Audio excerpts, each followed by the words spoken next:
Muy Prende tu buenos días. micrófono. Ahora sí. Disculpad. Ahora sí. Tranquilo. Antes de entrar entonces con la presentación de Álvaro, vamos a comentarles a los asistentes dos cosas muy importantes. La primera es que esta presentación está siendo grabada, entonces ustedes van a recibir a los correos con los que se registraron la presentación grabada más adelante, en horas de la tarde o el día de mañana. Y el segundo punto importante es que a su derecha van a encontrar una pestaña de preguntas.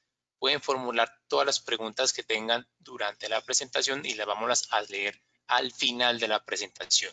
Muy importante entonces que tengan estos dos aspectos en cuenta. Pueden formularlas cuando lo deseen y las vamos a tratar de leer al final de la presentación, todas las que alcancemos una vez termine Álvaro. Entonces te dejo, Álvaro, con la sala. Buen día y adelante. Perfecto.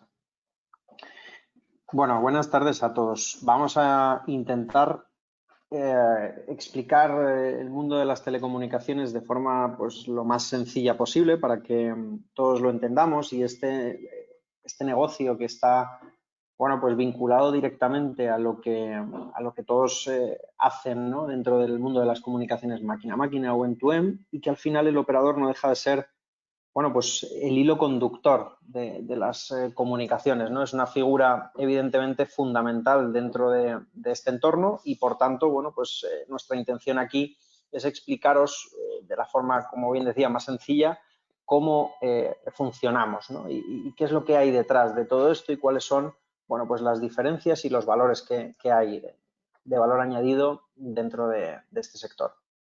Por hacer una breve introducción, aquí podemos ver un poco ese cronograma, ¿no?, de cómo han ido evolucionando las telecomunicaciones desde los años 90, cuando utilizábamos la red GSM única y exclusivamente para, evidentemente, bueno, pues hablar por teléfono o enviarnos SMS, cuando había una comunicación en la que interactuaban personas, básicamente.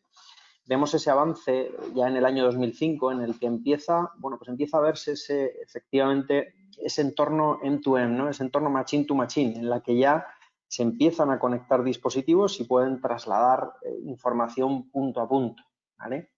Y luego, bueno, pues podemos ver esa evolución. Ya cambiamos el concepto. Ya ese concepto de end-to-end evolucionó al concepto del IoT, del Internet of Things. Aquí ya hablamos un poco de un ecosistema, de un conjunto, efectivamente, de elementos conectados, ¿no? Aquí, como podéis ver en esa imagen, ya hay un entorno en el que muchos elementos son capaces de trasladar información a un nodo central y que ese nodo central sea capaz de procesarlo para que luego podamos tomar bueno, pues determinaciones o acciones, ¿no? Podamos, bueno, pues disponer de información para luego poder llevar a cabo lo que consideremos oportuno en cada momento, ¿no? Al final, esto nos aporta una capacidad brutal, ¿no? Si nos vamos a un ejemplo sencillo en el que una máquina de vending que tiene una serie de carriles es capaz de decirnos a día de hoy, oye, el carril número 3 se ha quedado sin producto y que la empresa que es la prestadora de ese servicio,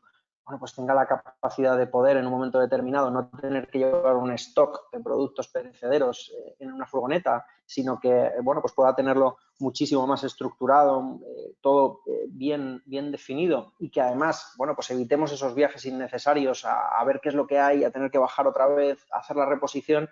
Bueno, si lo extrapolamos a todos los entornos, empezamos a ver una capacidad brutal, ¿no? Evidentemente aquí hablamos de un entorno dentro de esa evolución dentro de Europa en sí mismo, ¿no? Sí queríamos enseñaros un poco ese crecimiento, esos, como bien decimos aquí, que a diario hay miles de dispositivos nuevos conectados, hablamos de domótica, hablamos de seguridad, hablamos de telemetría, y eso, pues lógicamente, nos permite tener una serie de servicios brutalmente potentes dentro de los entornos para las empresas.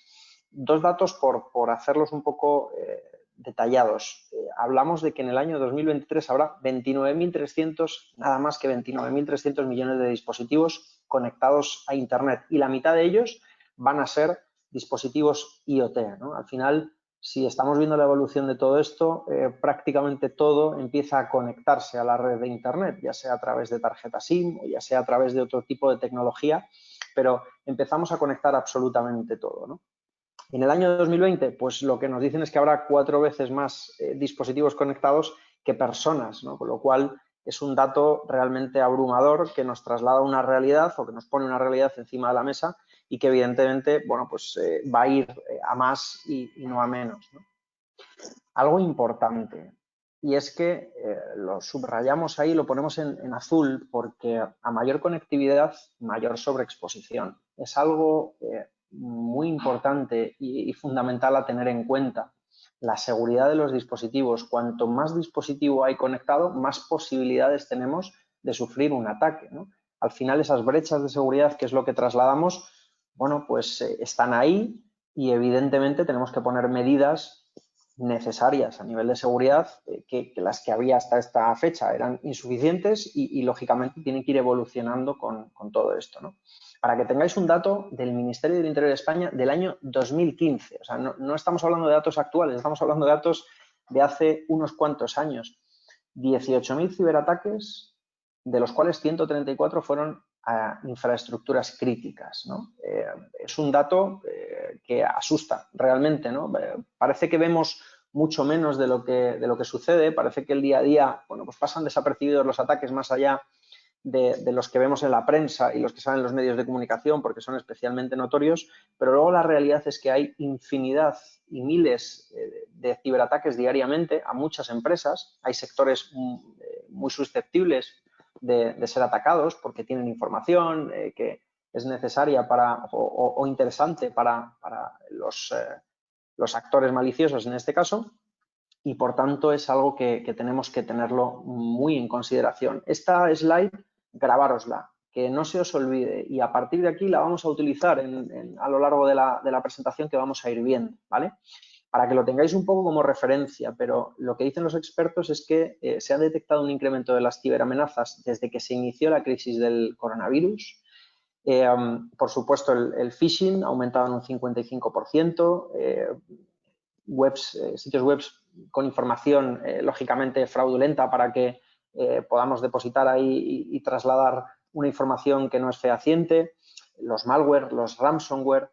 En definitiva, ¿quién no ha recibido en estos días, en estas semanas o en estos meses o no lo está recibiendo? Pues mails del banco en el que nos dicen que nuestra tarjeta ha sido bloqueada, o de una empresa de transporte que nos están trayendo un paquete y que metamos determinada información, ¿no? Bueno, pues es que seguimos cayendo y parece que son cosas que están ahí alejadas, pero son ataques, y son ataques con un fin y un objetivo muy claro, que es hacer daño en este sentido, ¿no? Vamos a dar un cambio de rumbo. Vamos a empezar a hablar de las tarjetas SIM. Lo que trasladamos aquí es, ¿existen tarjetas SIM especiales? ¿En qué se diferencian de las convencionales?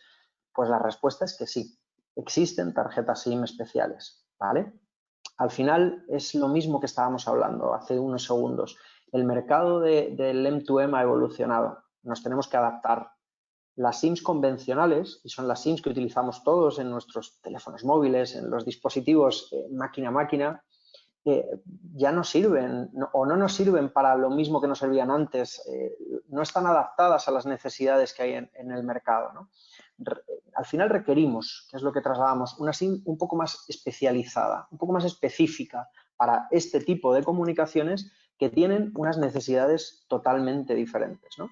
Por ejemplo, hablamos de SIM especial para comunicaciones máquina a máquina, una SIM de alto rendimiento, que técnicamente se denomina AS14, ¿vale? Es una SIM AS14 de alto rendimiento. ¿Qué diferencias hay entre una tarjeta normal, la que podemos tener cualquiera metido en nuestro teléfono, y una SIM de alto rendimiento? Pues hablamos de una serie de puntos. Por ejemplo, 5 veces más duradera y resistente frente a condiciones de uso extremo. Bueno, pues esto es por una razón muy sencilla. Las tarjetas SIM de alto rendimiento, este chip que tenemos aquí y que se ve en la imagen, tiene una estructura diferente, ¿vale? Los chips de las tarjetas M2M al uso, los que utilizamos todos, tienen un ciclo de vida que se caracteriza en ciclos de escritura, 100.000 ciclos de escritura, y eso es lo que dura la tarjeta, más o menos, ¿no? Al final es lo que el fabricante nos dice, oye, el ciclo de vida de este chip es de 100.000 ciclos de escritura, que puede durar una serie de años, no hay ningún tipo de problema. ¿Cuál es la realidad de todo esto? Bueno, pues la realidad es que al final tenemos dispositivos que están instalados, por ejemplo, en una vivienda. Si nos vamos a un sector específico, como puede ser el sector de la seguridad privada, podemos ponerlo como un ejemplo perfecto. Es decir, yo soy una empresa de seguridad privada, instalo un dispositivo en casa de un cliente y le hago o realizo una revisión anual de mantenimiento. Hasta ahí, perfecto.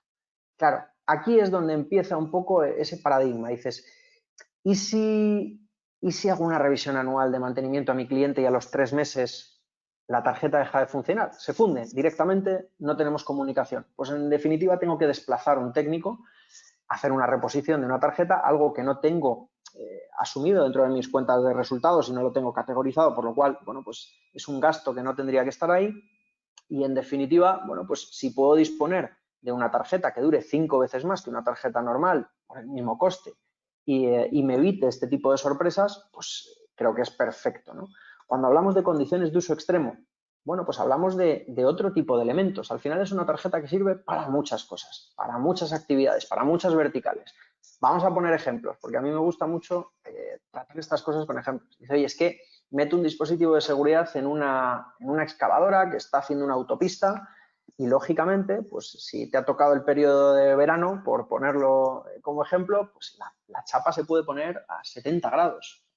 Con lo cual necesitas un dispositivo y necesitas una tarjeta que resista esas condiciones de uso extremo, porque ya no estamos hablando de condiciones habituales, ¿no? Estas tarjetas resisten desde menos 45 hasta más 105 grados, con lo cual, bueno, pues empezamos a ubicarnos en ese sentido de qué diferencias hay con todo esto. En definitiva, se traduce en una mayor estabilidad, en evitar esas reposiciones que estábamos trasladando antes en los ejemplos, menos averías, en ser más eficiente y en un ahorro económico directo. A menos reposiciones, a menos desplazamientos que no tengo planificados, bueno, pues evidentemente conseguiré un ahorro de costes. Esto es matemática, o sea, quiero decir, las tarjetas se funden, pueden durar un poquito más de lo que nos dicen, puede durar un poquito menos, pero la realidad es que cuando llega su ciclo de vida aproximadamente, la tarjeta deja de funcionar y hay que sustituirla, ¿vale?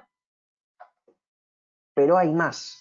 ¿Por qué? Porque al final nos encontramos con que hay diferentes características. Podemos ver empresas de seguridad privada que pueden ofrecer servicios de videovigilancia, videograbadores. Claro, oye, voy a una comunidad de propietarios, instalo un videograbador y en vez de conectarlo a una fibra, pues lo conecto a una tarjeta SIM, ¿no? Con un módulo 4G que me pueda transmitir imágenes sin ningún tipo de problema. Ya, la realidad de todo esto es que el consumo que puede tener un dispositivo máquina a máquina estándar de un sector seguridad que puede estar entre 10 y 20 megas, pues es totalmente diferente a este escenario, ¿no? Esto luego lo vamos a vincular a un tema de plataformas, a un tema de accesos, para que un poco entendáis el por qué diferenciamos también estas cosas, el por qué es importante tener este tipo de tarjetas perfectamente ubicadas, ¿vale?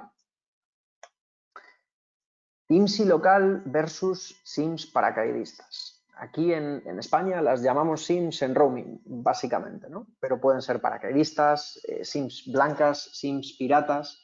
Al final lo que decimos es, son SIMs que están en roaming, ¿vale? Ofreciendo servicio en diferentes países, en ocasiones bueno, con o sin serigrafía, y el roaming es un concepto que está pensado para viajeros, para nosotros, para irnos de vacaciones a otro país y poder, bueno, pues utilizar nuestro teléfono móvil, poder navegar por internet y poder conectarnos y realizar llamadas, ¿vale? ¿Cuál es la realidad? Bueno, pues la realidad es que hay un tema regulatorio importante dentro de todo esto. Por ejemplo, ponemos aquí dos ejemplos muy claros, ¿no? En Chile, la Subtel está hablando ya de la regulación de las SIMs paracaídas y en Brasil, la SIM es pirata. A los 30 o 60 días, la SIM, si continúa en el país, se queda sin servicio. ¿Por qué? Pues porque al final hay un concepto que es la itinerancia, es decir, son SIMs que no pueden estar en una itinerancia permanente fuera de su red. Y ese es el objetivo, ¿vale? Ahora, a partir de ahí, ¿qué diferencias hay entre una SIM en roaming, una SIM blanca, pirata o paracaidista, como la queramos llamar, y una SIM local? Pues os lo voy a intentar explicar de la forma más sencilla, ¿vale? Para que todos lo entendamos. Si yo en mi teléfono móvil tengo una tarjeta de Movistar, por poner un operador cualquiera, y me voy a otro país donde Movistar también tiene red y tiene antenas, ¿dónde se va a conectar esa tarjeta? ¿Dónde le va a interesar a Movistar que yo me conecte? Pues evidentemente, por un tema económico, a Movistar le va a interesar que te conectes a su propia red, por un tema absolutamente de costes, ¿vale? ¿Quiere decir esto que no puedo fluctuar de red? Sí, podrás cambiar de una red a otra, pero siempre que Movistar, en este caso, con este ejemplo, te lo permita, y cuando llegues a un umbral muy determinado, ¿no? Vale, nos vamos a poner en un ejemplo de, oye, cojo una SIM en roaming, la pongo en un dispositivo y lo tengo conectado a la red X, Movistar, porque ya la tenemos en el ejemplo. Y la red de Movistar se cae, hay una incidencia en la red y la red de Movistar se cae. ¿Va a poder mi tarjeta conectarse a otra red? La respuesta es que sí. La tarjeta, aunque esté en roaming, podrá conectarse a otra red, ¿vale? Pero vamos a definir un poco lo que, o por lo menos como yo lo intento hacer, que son los embudos, ¿vale? Los embudos en las telecomunicaciones son importantes y aquí hay un embudo fundamental. Hay que tener claro algo desde la base, y es que una SIM en roaming siempre va a depender de la infraestructura de red del país de origen. Es decir, si esta tarjeta es de Movistar en España, cuando yo me la lleve al extranjero, la tarjeta va a seguir dependiendo de mi infraestructura. Estoy pudiendo prestar servicio conectado a otras redes, pero realmente la tarjeta sigue dependiendo de mi infraestructura. ¿Esto qué quiere decir? Pues aquí es donde viene el embudo, para que lo entendáis todos perfectamente. Si en el país de destino, donde está instalada esa tarjeta, hay una caída de la red a la que yo estoy conectado, podré cambiar de red.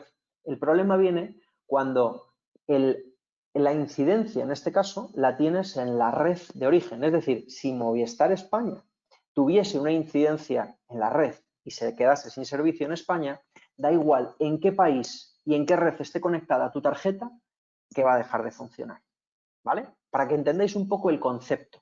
Se basan en acuerdos de red preferente, es decir, oye, siempre te vas a conectar donde a mí me interesa, y además tienen ahí ese embudo que en un momento determinado, cuando estamos hablando de dispositivos, nosotros trabajamos dentro del sector teleasistencia.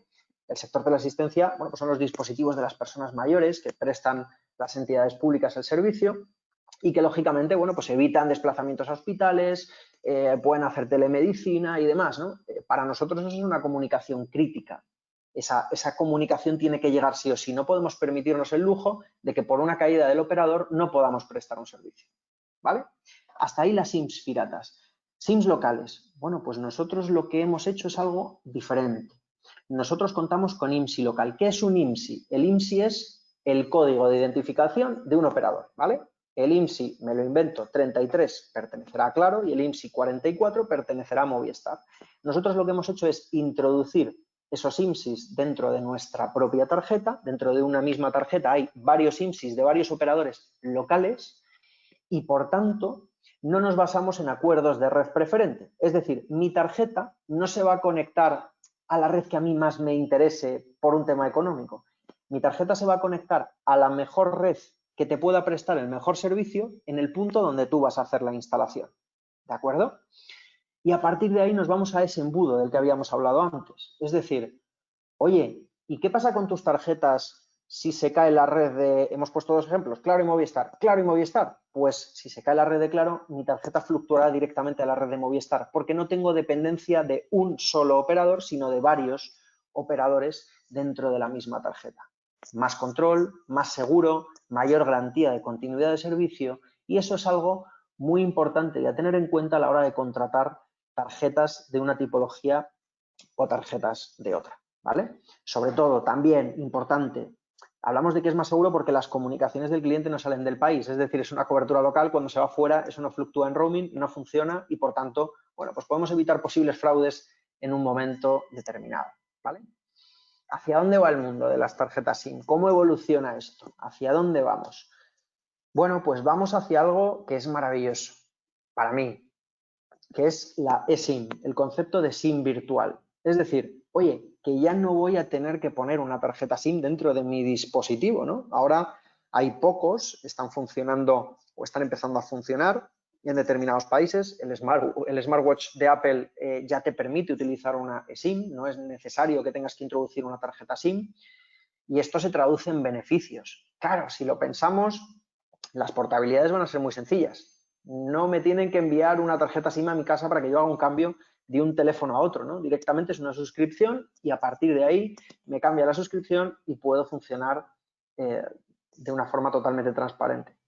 puedo asociar un número y una tarifa a varios dispositivos. Oye, es que yo tengo un smartwatch, tengo un teléfono móvil, tengo una tablet y con una SIM puedo dar servicio a todos sin ningún tipo de problema. O más de un número en un mismo dispositivo. Ahora hablamos del multi-IMSI, ¿no? Dispositivos que les puedes introducir 2 tarjetas SIM. Bueno, pues aquí podrás introducir las que quieras y las suscripciones que quieras con los operadores que quieras y que más te interesen en cada punto. Piensa que puede ser una persona que viaja, puede ser un dispositivo de gestión de flotas. Bueno, puede ser muchas cosas y esto te va a permitir poder definir el modelo de negocio que quieres y con quién quieres conectar en cada uno de los sitios, ¿vale? Vamos. Es lógico que para poder controlar todo esto necesitemos, por supuesto, una plataforma de gestión. Nosotros contamos con una plataforma de SIM que está integrada con todos los modelos de negocio. Puedes descargar perfiles de suscripción en el mismo dispositivo, hacer una gestión en remoto, lo que es importante, de forma autónoma y sobre todo de forma inmediata, ¿no? De todos los perfiles de suscripción de abonados y de dispositivos M2M IoT, como lo queramos llamar. Sobre todo lo que nos va a dar es una capacidad, una agilidad en la gestión que va a ser brutal. Evidentemente o lamentablemente, para nosotros, bueno, pues es un tema que se tiene que adaptar al mercado. Es decir, nosotros ya estamos integrados, nosotros ya podemos en determinados sitios ofrecer la parte de SIM a los clientes. Ahora bien, bueno, pues los dispositivos, por ejemplo, del sector seguridad privada tendrán que adaptar sus módulos para que nosotros podamos utilizar nuestras suscripciones dentro de todo esto, ¿no?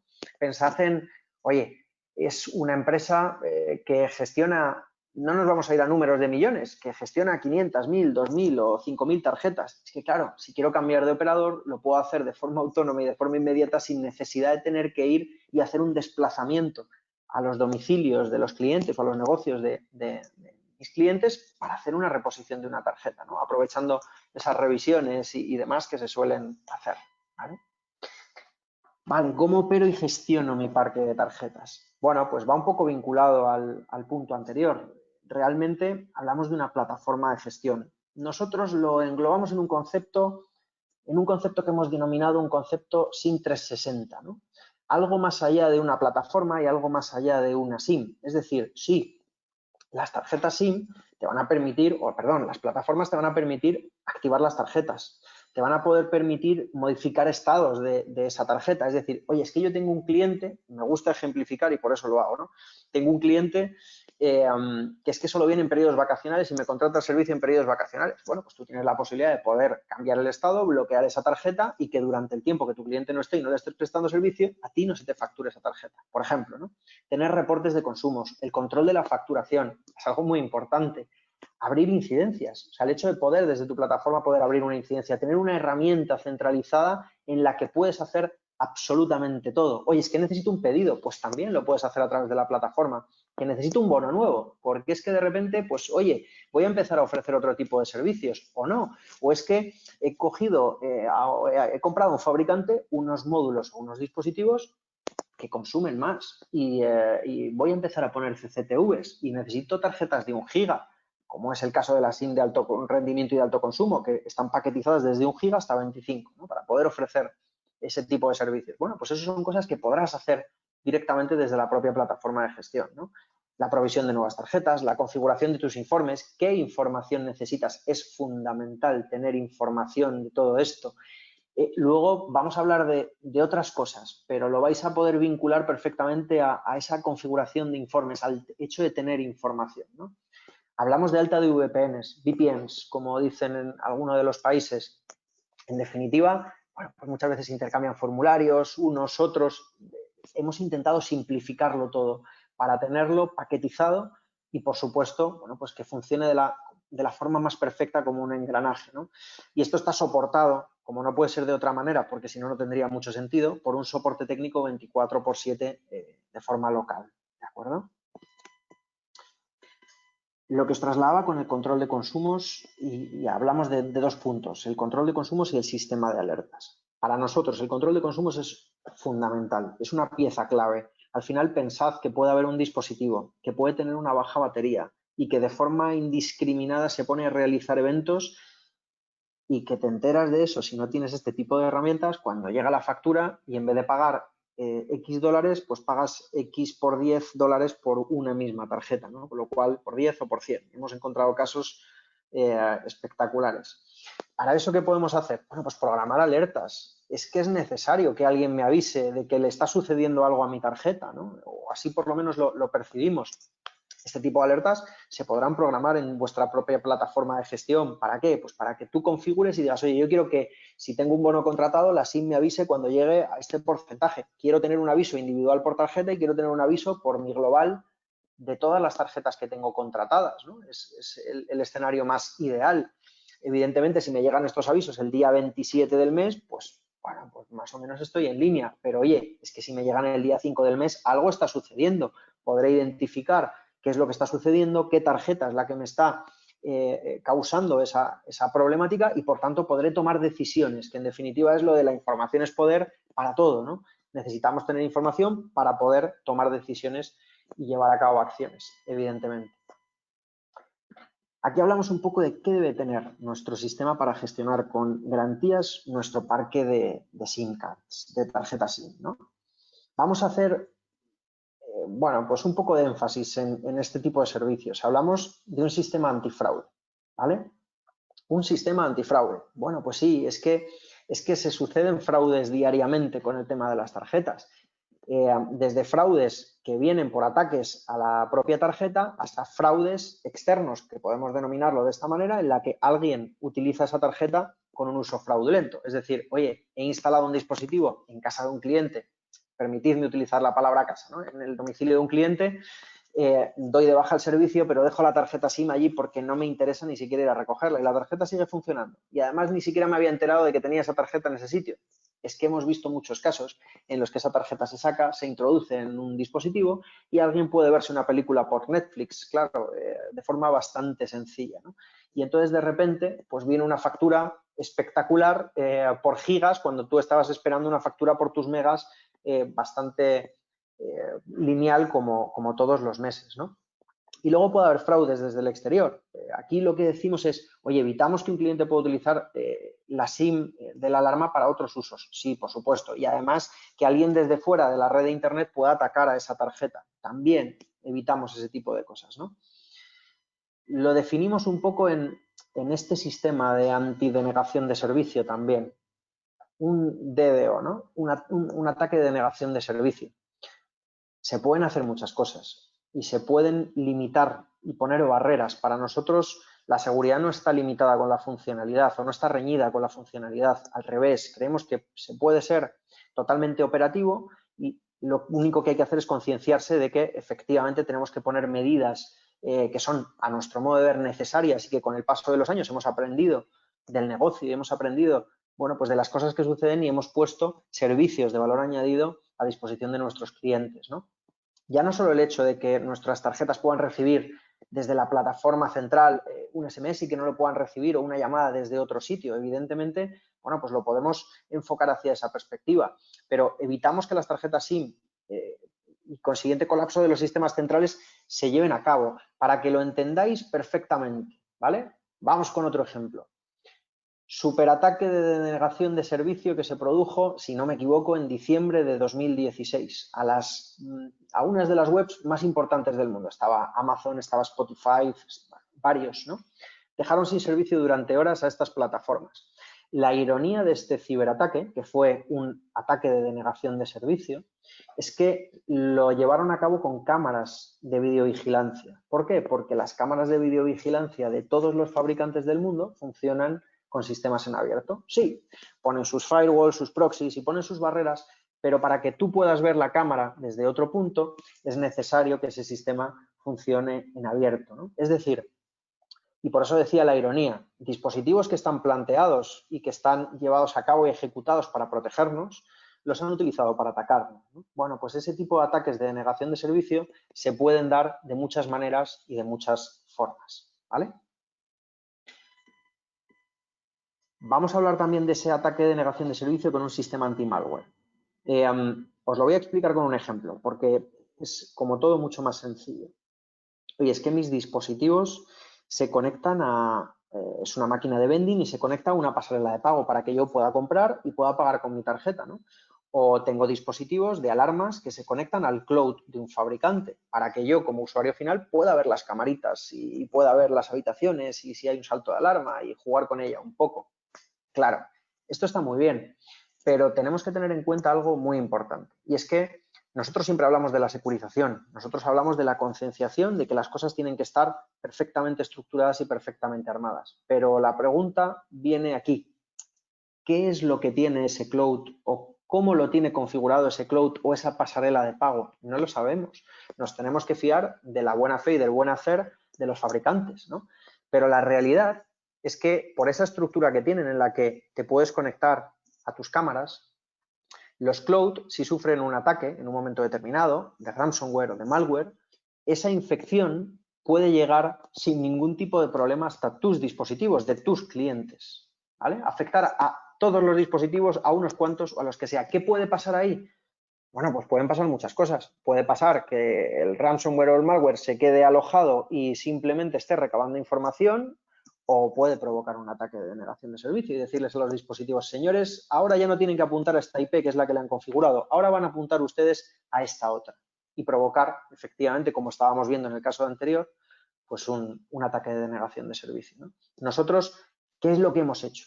Bueno, pues nosotros hemos tomado medidas al respecto. ¿Por qué? Porque Allied tiene infraestructura de red propia y eso nos permite prestar servicios de valor añadido. En esa infraestructura de red propia, que si os lo imagináis como una barrera entre la central de monitoreo o el cloud y el dispositivo, está el operador de telecomunicaciones, tenemos la capacidad de paralizar esos ataques de ransomware o de malware antes de que lleguen a infectar en un momento determinado a los propios dispositivos. Ese es el objetivo de todo esto. Ya no estamos hablando solo de manipulaciones físicas de tarjetas, sino que los ataques nos vienen por otro lado.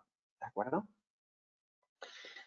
Un servicio importante para mí también que te da muchísima capacidad, el email tracker. Es decir, vincular el código de identificación de un dispositivo con el código de identificación de una tarjeta. ¿Para qué nos sirve esto? Bueno, pues esto nos sirve para algo también a nivel de control de fraude, por poner un ejemplo cualquiera, ¿no? Es decir, oye, cuando yo instalo una tarjeta en un dispositivo, el sistema me va a lanzar un mensaje y me va a decir, este dispositivo está vinculado a esta tarjeta. Si alguien en un momento determinado manipula, saca esa tarjeta y la introduce en otro dispositivo, el sistema, ¿qué es lo que va a hacer? Lanzarme un aviso y me va a decir, oye, este dispositivo que estaba vinculado a esta tarjeta, ahora de repente lo han vinculado a este otro dispositivo. Con lo cual, tengo la información y, por tanto, tengo la capacidad de poder tomar medidas antes de que tenga un problema, por supuesto. Esto nos sirve para tener localizadas las tarjetas, para detectar, como bien decimos, si la instalan en otro equipo o no. Hay países en los que es obligatorio trasladar la información de la vinculación de ese email y de ese IMSI legalmente, básicamente, ¿no? Con lo cual, son servicios de valor añadido muy asociados y muy vinculados a las comunicaciones M2M que nos dan muchísima capacidad de reacción, que es fundamental cuando empezamos a hablar de 29.300 millones de dispositivos conectados por el mundo. Tened en cuenta que, y esto lo veo en empresas grandes y lo veo en las empresas pequeñas se ve menos porque es más fácil de controlar, pero cuando ya las empresas han empezado a montar un parque de tarjetas y tienen 5.000 o 10.000 tarjetas repartidas en campo entre todos sus clientes y no han tenido una plataforma de gestión adecuada o no han llevado a cabo la gestión de forma adecuada con ella, ¿qué es lo que sucede? Que tienes tarjetas que no sabes dónde están. Que luego cuando quieres dar de baja esa tarjeta dices, no voy a dar de baja esa tarjeta, no vaya a ser que esté en el dispositivo de un cliente y no soy capaz de saberlo. Y la sigues pagando mensualmente como un señor, como se suele decir, ¿no? O señora, pero la sigues pagando mensualmente. Entonces, este sistema nos permite tener toda esa información para poder tomar decisiones, ¿vale? Hablamos un poco de la provisión de servicio, cuando damos de alta una tarjeta. Aquí hemos hecho la comparativa. Oye, otros operadores, ¿y qué es lo que hacemos? Nosotros os contamos un poco las diferencias, para que veáis un poco las diferencias también en líneas generales. Bueno, pues en muchos de los países, cuando das de alta una tarjeta, lo que te obliga es a conectarte a una URL, a una dirección web y tener que rellenar varios datos para conseguir que esa tarjeta registre en red y, por tanto, poder utilizarla, ¿no? Un proceso tedioso, vamos a decirlo así. Al final es un proceso tedioso y que te cuesta dinero. Todo lo que sea no recortar tiempos te cuesta dinero en los técnicos que tienes desplazados. Y eso es una realidad.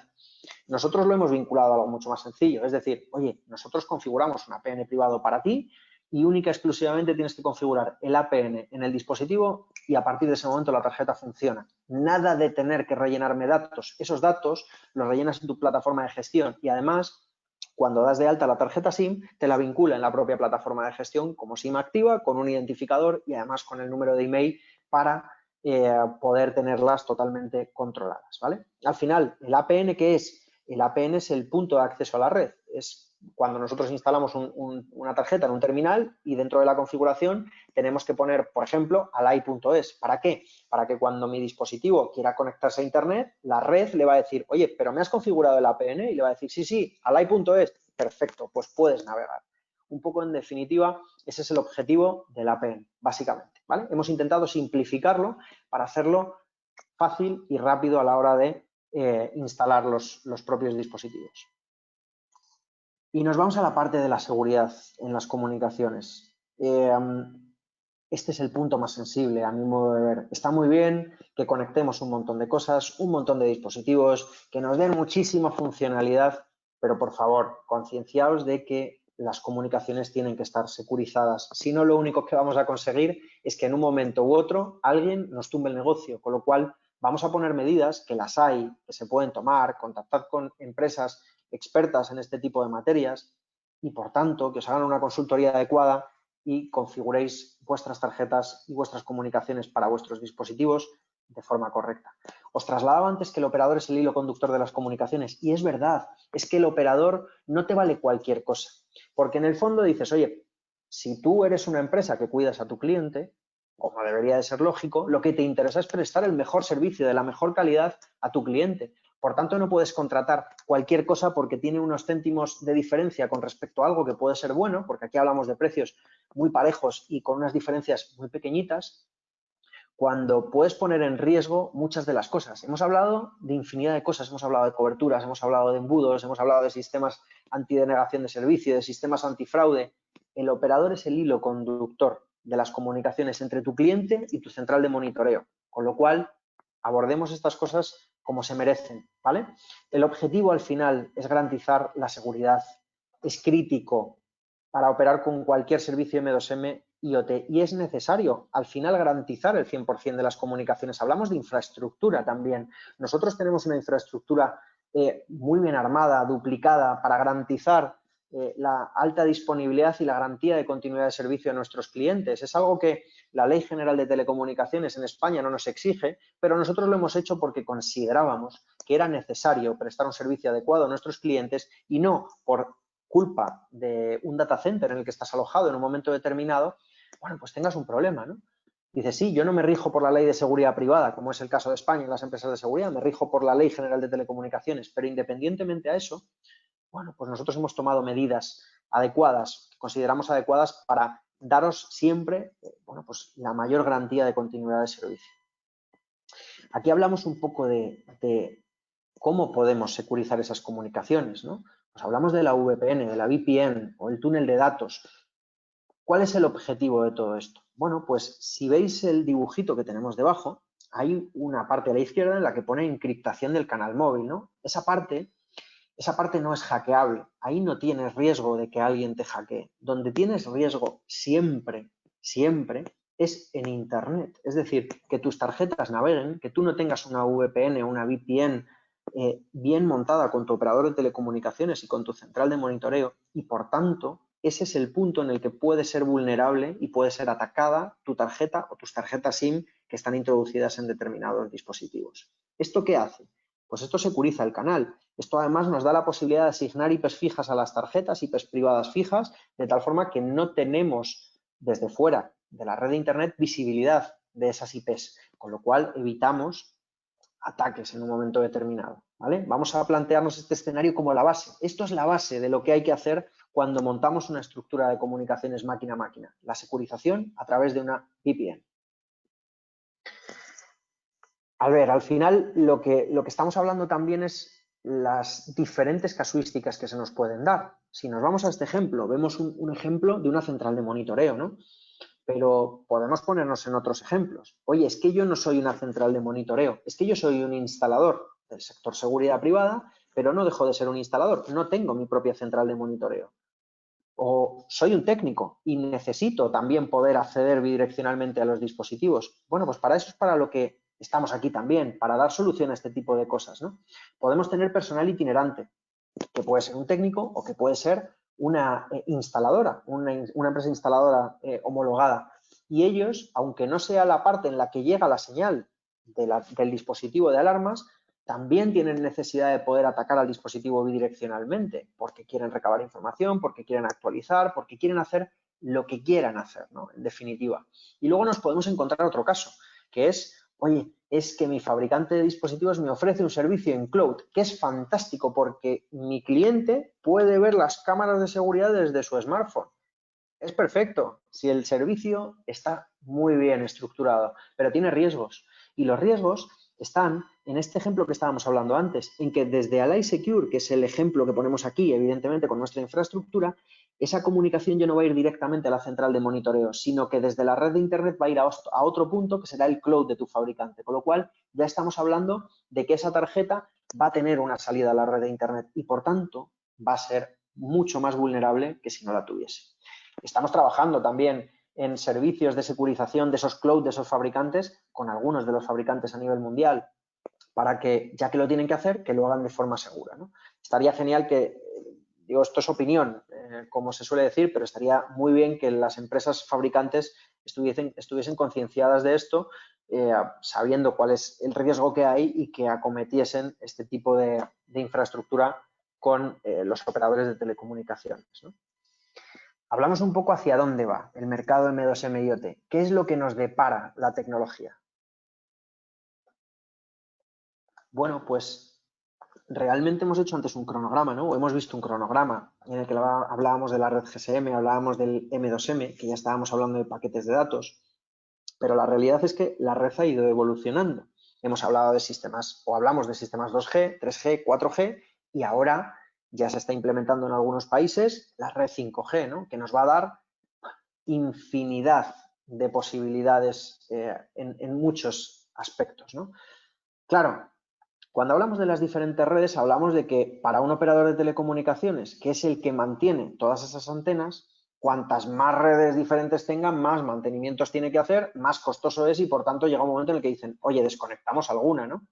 En Colombia, por ejemplo, el ejemplo que ponemos, apagaría definitivamente las redes 2G. Claro, es que si te desmontan las redes 2G, los abonados de teléfono y los usuarios de dispositivos M2M que estén conectados a este tipo de tecnología van a dejar de transmitir. Yo os aconsejo que compréis módulos con por lo menos dos posibilidades, ¿no? Que tengan un 2G, un 3G o similar. Ya no compréis cosas antiguas que sepáis, y esto es lógico, evidentemente, que las van a quitar, ¿no? En otros países, si nos vamos a España, por ejemplo, el concepto del 2G parece que se va a mantener y parece que lo que se va a pagar es el 3G, ¿no? Con lo cual, bueno, pues yo creo que luego ya cada gobierno está tomando, cada gobierno, cada entidad, cada operador, en este caso, está tomando un poco, no está siendo totalmente lineal, ¿no? Parece que, o por lo menos a nuestro modo de ver, la diferencia entre el 2G y el 3G es mucha, y entre el 4G y el 5G también, y el que menos sentido tiene es el 3G, ¿no? Que la diferencia entre el 3G y el 4G básicamente es velocidad de transmisión. Si ya lo tienes con 4G, ¿para qué necesitas realmente ese módulo 3G, ¿no? Bueno, pues ahí ya dependerá en cada país y cada operador lo que se determine, pero parece inevitable que alguna de las redes va a ir desapareciendo, ¿vale? Y hablamos de la red 5G, que lo que decimos es, ¿va a suponer la explosión definitiva del ecosistema M2M IoT? Por supuestísimo. La red 5G ya es una realidad, ya está aquí. En LATAM ya están implementando en determinados países, por supuesto, la red, y las empresas sí tienen que estar preparadas con sistemas probados, robustos y sobre todo seguros, listos para poder conectar miles de dispositivos. Al final, ese dato que nos dan de 23.900 millones de dispositivos, bueno, pues es que es un dato que llegaremos o no llegaremos, pero que el volumen de dispositivos va a ser brutal, no tengamos ninguna duda, y tenemos que tener toda esta infraestructura preparada, ¿vale? Voy a contaros algo sobre la red 5G. Esto se sale de la presentación, como se suele decir, pero creo que también está bien tener un concepto o unas pinceladas. Voy a intentar daros unas pinceladas un poco, a grosso modo y básicas, de la parte del 5G. ¿Qué es lo que nos cuentan del 5G?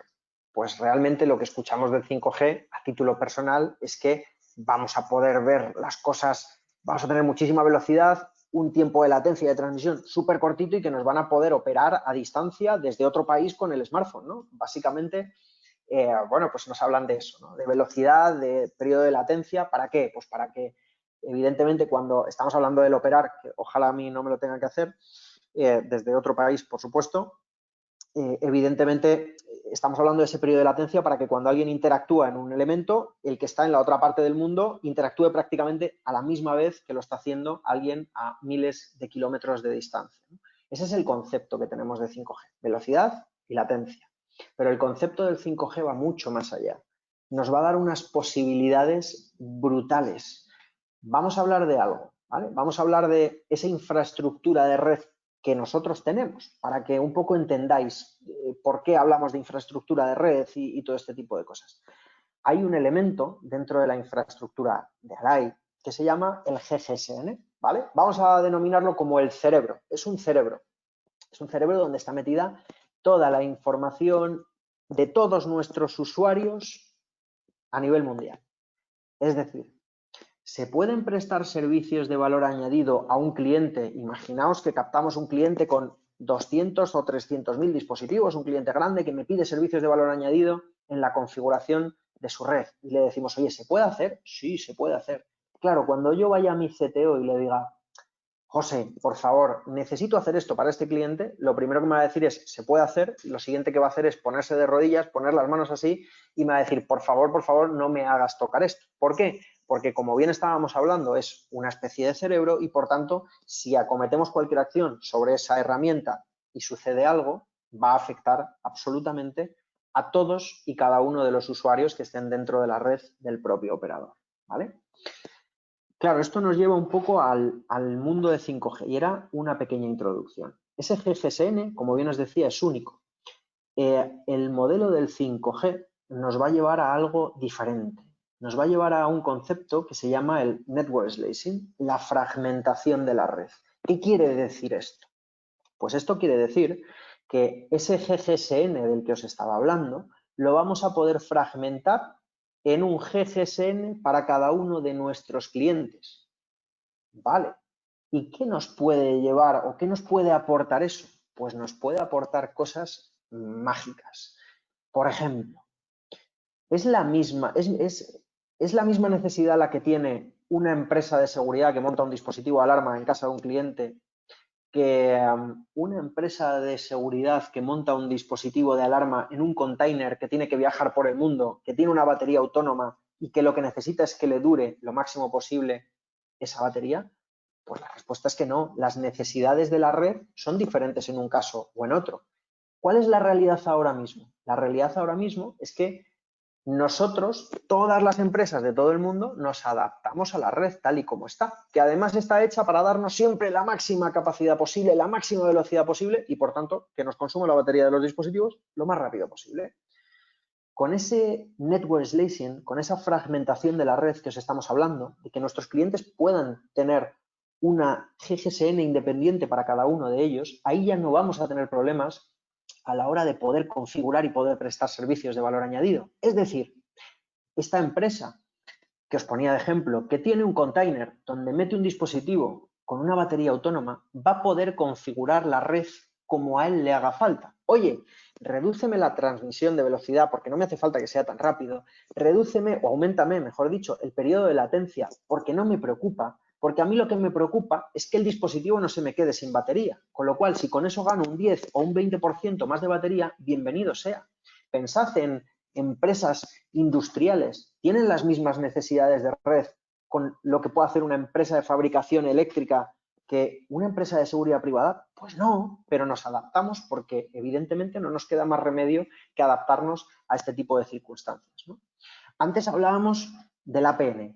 Hemos simplificado ese proceso y, oye, quitamos la URL, ponemos una APN y con esto ¿qué conseguimos? Simplificarte el proceso. Oye, si os digo que con este concepto los usuarios van a poder, aparte de configurar su red como quieren, lógicamente, van a poder definir qué perfil de comunicaciones tienen sus tarjetas. Es decir, oye, es que yo sé que mi tarjeta comunica siempre contra esta IP porque es con la que tengo contratado el servicio de mi central de monitoreo y que además el APN que utilizo de mi operador es alai.es, ¿no? vamos a ponerlo como ejemplo, pues tú vas a poder configurar eso en tu propia plataforma para que cuando tu técnico llegue a la instalación, única y exclusivamente, introduzca la tarjeta en el dispositivo y no tenga que hacer absolutamente nada más, ¿no? Son ejemplos de cosas que se van a poder hacer.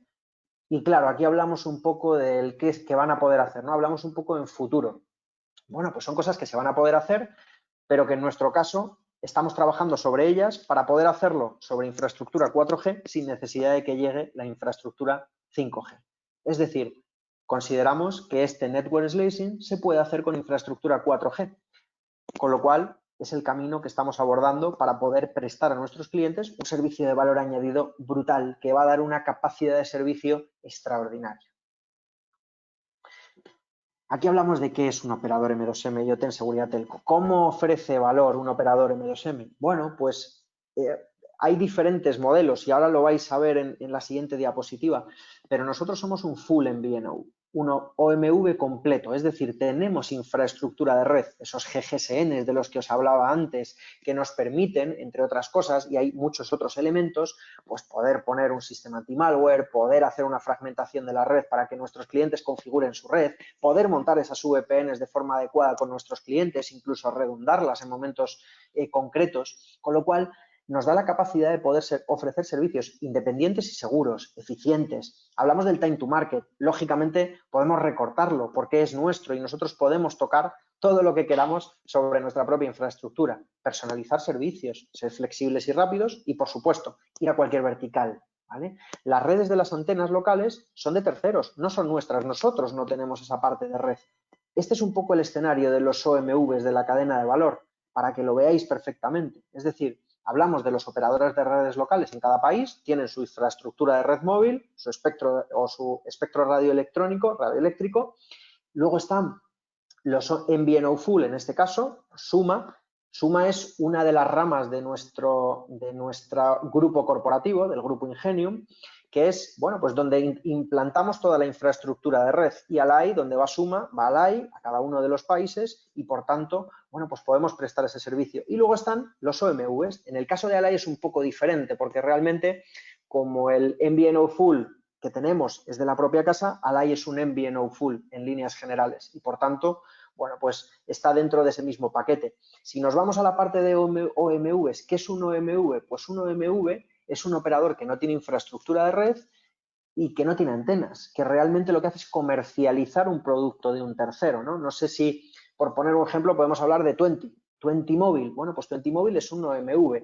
Twenty Mobile no tiene infraestructura, no tiene antenas y, por tanto, necesita y requiere de la infraestructura de empresas como puede ser un operador host que tenga antena en un país local o de un Suma, en este caso, para poder prestar un servicio a sus clientes de forma adecuada. Evidentemente, no tienen esa capacidad, esa independencia en tarifas, esa flexibilidad, es algo muy diferente dentro de la estructura de las telecomunicaciones.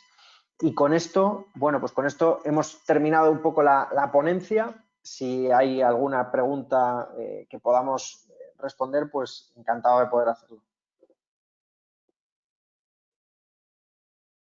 Gracias, Álvaro, por la presentación, excelente presentación. Sí, ya tenemos algunas preguntas. De igual manera, también a partir de este momento invitamos a todos los asistentes a que comiencen a formular sus preguntas. Vamos a tratar de leer las que más podamos. Entonces, tenemos entonces ya dos preguntas. Álvaro, ¿son compatibles las SIM o los chips de Allied Secure con todos los formatos del mercado? Sí, por supuesto, son compatibles. Disponemos, pues yo creo que de chips de todos los formatos, nanoSIM, microSIM, 2FF, 3FF. Al final hay formatos industriales rugerizados que también, formatos de SIMs embebidas que se llaman, que van soldadas al propio hardware. Bueno, en definitiva, todos y por supuesto la de SIM. Sí, sí, por supuesto. Muy bien, tenemos otra pregunta. ¿En qué países tiene operación Allied actualmente con las IMSIs locales bajo regulación local?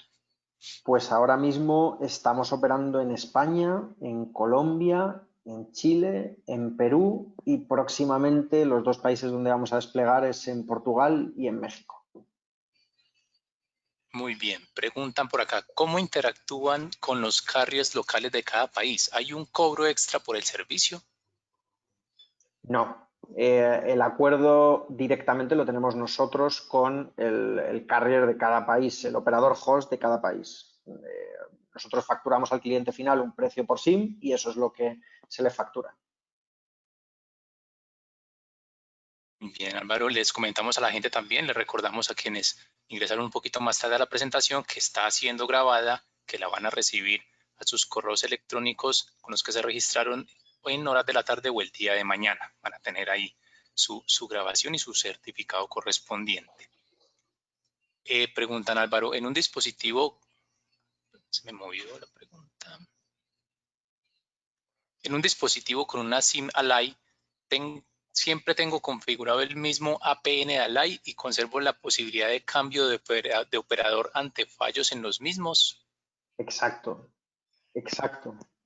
Configuras un único APN en tu dispositivo y nosotros somos los que tenemos capacidad de fluctuar a otra red diferente. El cliente final no tiene que configurar nada más que el APN de la AI. Bien, preguntan, ¿qué tipo de ataques a tarjetas SIM existen? ¿Se puede dar algún ejemplo? Bueno, pues ha habido muchos ciberataques a lo largo de estos últimos años.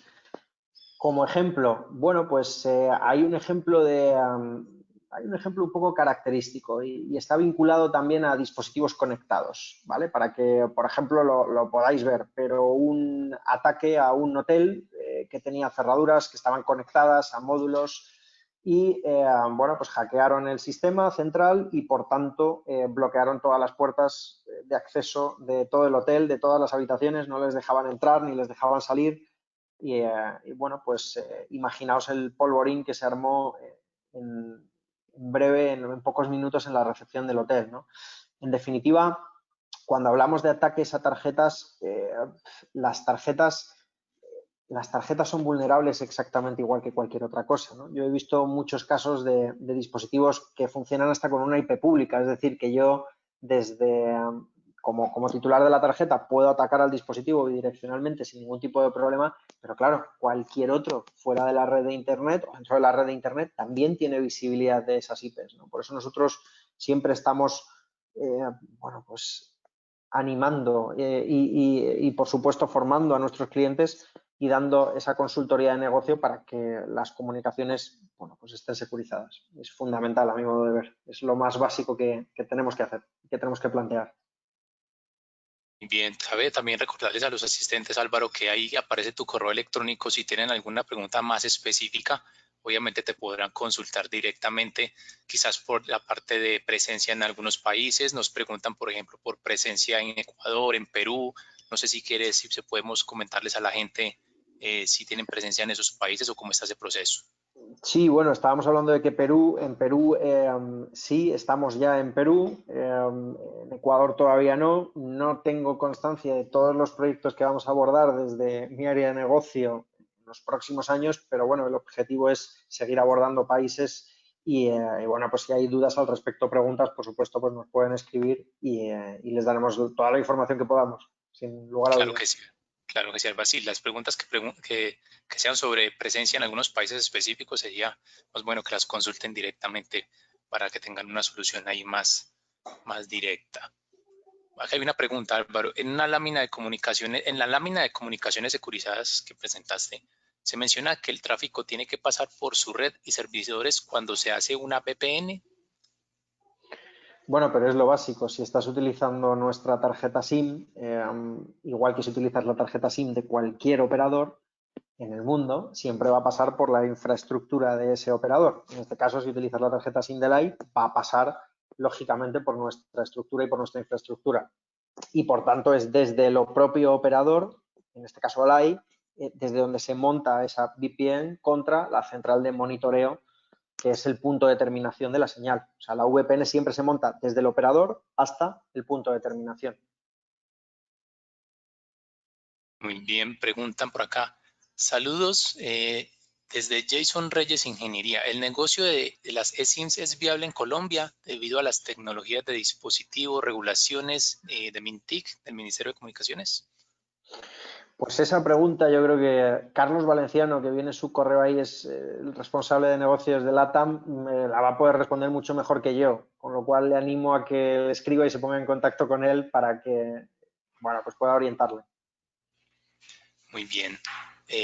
Por acá hay otra pregunta. Buenas tardes. ¿Quieres decir que los operadores exclusivos de M2M tendrán más facilidad que los operadores gigantes para adaptarse al sistema de slicing que propone el 5G?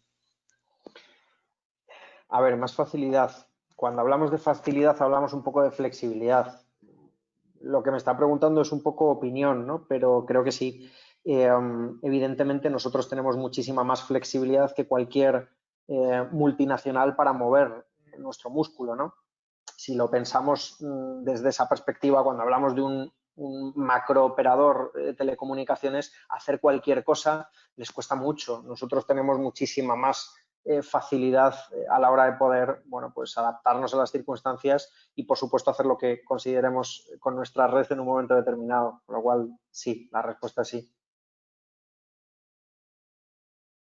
Muy bien, tenemos otra pregunta. ¿Es factible entonces un slice o slice, no sé cuál es la pronunciación, para empresas del sector seguridad, por ejemplo, con unos servicios concretos adaptados a su negocio? Sí, será posible, claro. Estamos trabajando para ello y el objetivo de todo esto es, bueno, pues como bien decía, poder hacerlo incluso con infraestructura 4G sin necesidad de esperar a la infraestructura 5G, ¿no? De red. Con lo cual, cada una de las empresas, independientemente de la vertical que haya en el mercado, va a poder definir qué perfil de red quiere y cómo quiere que se comporte su red para ellos, ¿no? Es algo, bueno, pues que lo podemos ver como hasta lógico. Dices, oye, es que a mí me interesa esto. Sí, ahora nos adaptamos y luego lo vamos a poder hacer, que ese es el objetivo que nosotros estamos buscando, por supuesto. Bueno, tenemos varias preguntas ya de operaciones, preguntan en México, operaciones en Venezuela, operaciones en Argentina, como les mencionamos esa parte, creo que ya la pueden consultar directamente con Álvaro para que ellos canalicen esa información y vean cuándo van a expandir sus operaciones acá en América Latina. Vamos a ver si alguien más tiene alguna duda para ir cerrando entonces la Iba a presentación. animarles, iba a animarles directamente. Yo trabajo en la parte de España. Por supuesto, quien quiera para resolver cualquier duda me tiene a su disposición y me puede escribir sin ningún tipo de problema. Pero hay gente de negocio directamente vinculada a la parte de LATAM. Os animo a que directamente sobre estas cuestiones de negocio en diferentes países y demás escribáis a Carlos, porque Carlos viene su correo ahí abajo y os va a poder ayudar muchísimo mejor que yo, que voy a tener que derivárselo. O sea que así pues lo hacéis de forma directa. Ah, bueno, perfecto. Entonces, sí, ahí está el correo de Carlos Valenciano, quien es el vicepresidente de ventas de América Latina. Perfecto. Eh, bueno, vamos a ir cerrando entonces, Álvaro, pues muchísimas gracias. No tenemos más preguntas por el momento. De todas maneras, cualquier pregunta nuevamente técnica, ya ahí tienen los correos electrónicos. Muchas gracias, Álvaro, por la presentación. Perfecto. Es todo, Gracias todo a muy excelente. vosotros. Un placer. Muchísimas gracias. Bueno, a todos Hasta luego. ustedes también, nuestros asistentes, muchísimas gracias por haber participado, por sus preguntas. Y bueno, tendremos más presentaciones a lo largo de estos meses en ventas de seguridad. Muchas gracias y un feliz resto de día para todos. Hasta luego.